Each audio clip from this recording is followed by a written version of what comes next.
Tell us a little bit about why management firms and co-op and condominium boards these days are more at risk for hacks and for cyber fraud. Sure. Thank you, Hannah, for having us here again.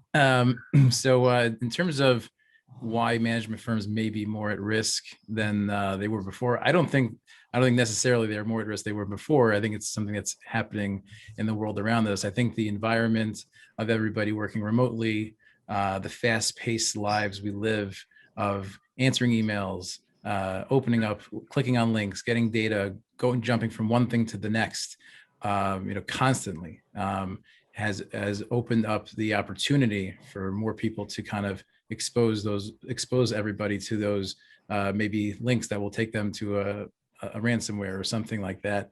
And these have been around, but I think it's more prevalent. There's more people trying to get in, and because more people are out of secure environments potentially, which we'll talk about today, they're working from home or they're working somewhere else, and there's more opportunities to really to tap into the information that's available at management companies.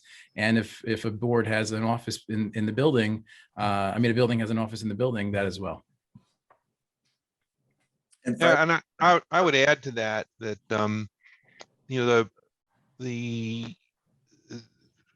it's always been attributed to Willie Sutton. He robbed banks because that's where the money was. The hackers started going after the very largest companies because that's where all the data was. One breach and you could net hundreds of millions of pieces of information.